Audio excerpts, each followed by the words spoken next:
Hello and welcome to What It Is, the show of conversations on music news, history, and culture, brought to you by Independent Music and Arts of Asheville, recorded live at Echo Mountain Recording Studios in downtown Asheville, North Carolina. I'm Joe Kendrick, very glad to be your host of the show, joined today by Molly Kummerle, Jason Sandford, Caitlin Krisko, and Jay Sanders.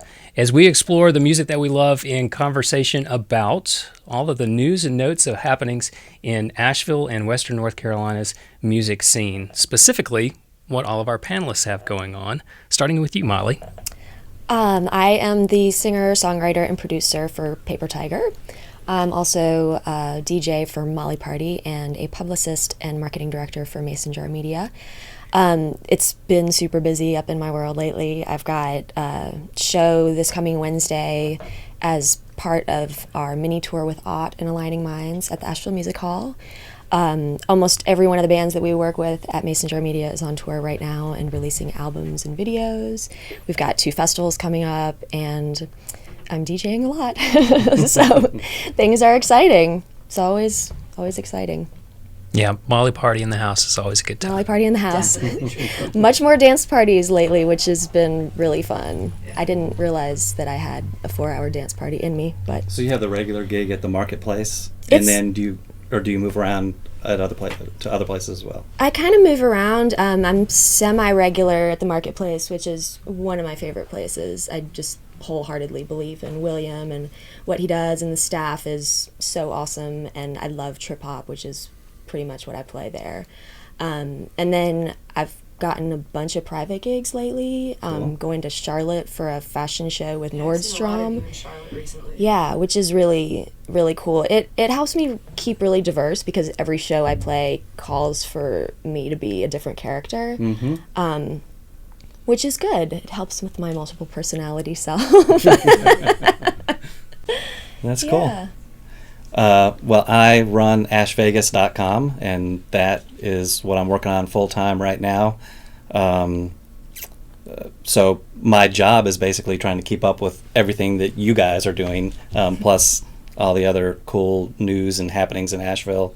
So just off the top of my head, I'm excited about the opening of the Moth Light in West Asheville, which is a new music venue, sort of small house featuring, I think they're going for a real eclectic mix of music that's going to fill a nice niche in West Asheville. Thinking ahead, Leaf, Lake Eden Arts Music Festival out there in Lake Eden, Mountain Oasis. October is going to be slam full, along with all these new music releases that are happening right now. I'm feeling a little overwhelmed, to be honest with you. I'm sure. There's so much going on, so much music out there. Yeah. But it's fun. It's exciting. Yeah. Awesome. Well, the broadcast has had our biggest year so far. I am the lead singer and booking agent and manager of the broadcast. Hopefully I will be deducing those titles down to a little bit less in the new year to just lead singer and songwriter. We are actually just released a new record yesterday, which was really exciting for us. Dodge the Arrow is available worldwide in digital distribution and also physical copies. We're extremely proud of the results and the experience of the album. We recorded right here in Echo Mountain Studios back in February. Had a great producer. Have had an amazing amount of support and love from the local community and the Southeast region in general. And even though this will probably air afterwards, we have our album release at the Grey Eagle on Friday. And then I guess looking beyond that, we could probably announce it since it's not going to air till next week. The broadcast will be joining with Yo Mama's Big Fat Booty Band on New Year's Eve at the Grey Eagle, which is going to be an awesome local party. I can't think of a better way to spend the New Year. Yeah, that's going to be really cool. Yeah, we're really excited that the Booty Band has started inviting us on board, and we just did a month-long tour with Two Bob Crew, which was really fun. So, we're starting to see I feel like we're starting to get invited to the big kid parties a little bit more. That's the Asheville way. Everybody's got to help out everybody else, Takes a village to raise a child. Yes. In our case, it's a baby band. Yeah, exactly. Oh, that's awesome. I'm equally as excited about the Mothlight. I think that's really going to bring something into the Asheville music scene that we haven't had.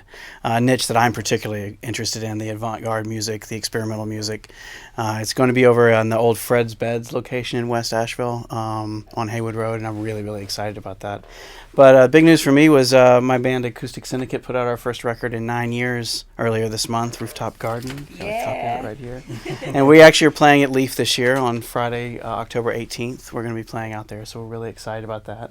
We're also doing our annual Orange Peel show on Friday, November 29th, so for Thanksgiving. So we're really excited about that. It's a great record. We had a lot of fun. We recorded it right here at Echo Mountain.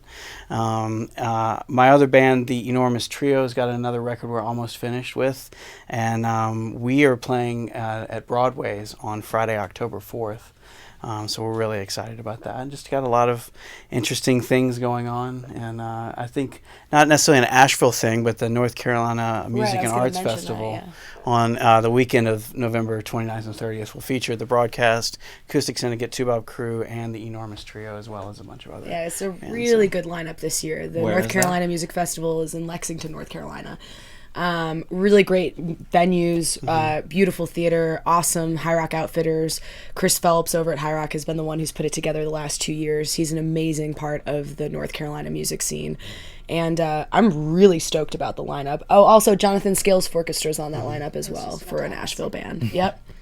Yeah, Asheville representing the North Carolina Music Festival this year. It's going to be cool. That's awesome. Yeah, speaking of festivals, Leaf is going to have a changeover in the directorship. Billy Jack No way. is going to have his last Leaf coming up, and so they're going to be searching for a new head of that endeavor.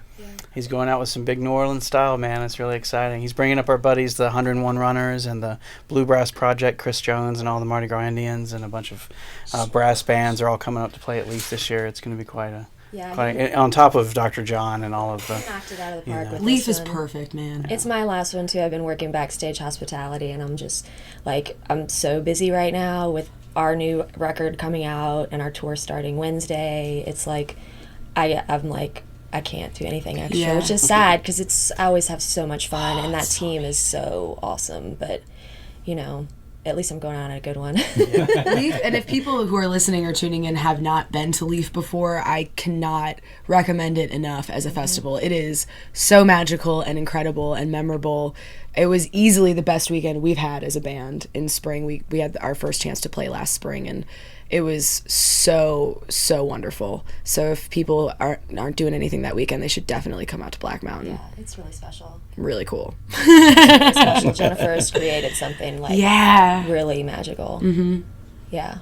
And there'll be a bit of a vacuum next summer. I mean, it's a little bit longer down the road, but there won't be another Bell Share. We know that, right? Yeah. I'm sure something will step into Yeah, Something's going to place. have to. Let's bring some Laugh back. Well, I love I think Laugh. Laugh is going to come back, but I really want Laugh to stay.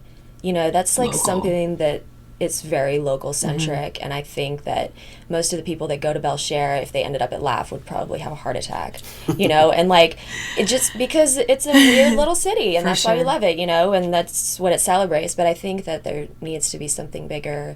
I think that they should put it in September when it's not so hot. I feel like they should bring in a producer that really does stuff like that. I think they should hand it over to AC Entertainment and let them do it because Yeah. They should hand it over to Ash Vegas. I'll put on a music festival. Exactly. They need to hand it over to somebody that really does that and then let them run with it. I mean, it's the I've already got the location. It's going to be down on the South Slope. It's going to be called Short Cox Festival because there is a street named Short Cox Avenue, and is genius. we'll just go from there. I hope you're sending them a proposal. I'm I not am. kidding. But we'll also have Moakfest back, Joe, next year, Yeah. which will be interesting to have, them back on the scene and see what they do with that. Is that supposed to be a 5-day festival? Yeah, I think, the plans that I'm hearing That's are really ambitious. It's crazy, a man. lot of panels and workshops and stuff around the music. Yeah, it's definitely getting a pump up for 2014. It's actually crazy. I just found out a couple days ago my brother, who's a DJ, who he's been touring with Richie Houghton for the last couple of years, his company Paxahau and Ataxia are going to be playing at Moakfest this year. That's cool. So it'll be cool to see my big brother play at a festival. Yeah. It's crazy. I think Never thought that would happen. the old template of Moogfest when it was in New York was more panel centric, and I think it was 5 days, wasn't it? Does anybody know? I don't remember if it was 5 days. May have been. It was pretty long, Yeah. and it had like a lot of more like panels, workshops, Yeah. and then it had shows, but it wasn't like as much of a music festival It's per more like se. an interactivity Like a thing. conference. Right, Like a right. So I it's guess like a they're music taking festival. it back to that. Yeah, sort of geeking out on the electronics and the Right. innovation side of all that. Right. Yeah. And some of the Moog family wanting to move the archives up Mm-hmm. to New York and Syracuse now, I believe. There's a little bit of a talk around town of what's really going to go down with that. That was pretty crazy to be friends with all those people on Facebook. It's crazy. It's still a little crazy. I know. I was like, man, I got some inside scoop right now being friends with these people on Facebook. It's kind of crazy. By inside, you mean internet and international? Yeah, I guess so. Yeah, how do you guys feel about that? Is it actually going through, or are they keeping it here? I have no or- idea. You don't know? The talk is of going to Cornell in Ithaca. Cornell. So which is a major Ivy League university. So it's it's a double-edged sword for sure, and a very difficult issue. For sure, yeah. You know. Yeah, it is. It's very political. It's stirred some hornets' nests up. Yeah. Which, I can see why they would want to move it. I don't necessarily agree with it. I think that Bob Moog chose to live in Asheville for a reason, and I think that having the archives is really important to the community. He was so inspired by this area, and the company, the warehouse is here. There's so much that's here. I don't see why it should go live somewhere else. Yeah, it would be like Hitsville, USA, like the Motown Museum in Detroit being moved to Los Angeles because Detroit's infrastructure is Right. falling apart. You would never...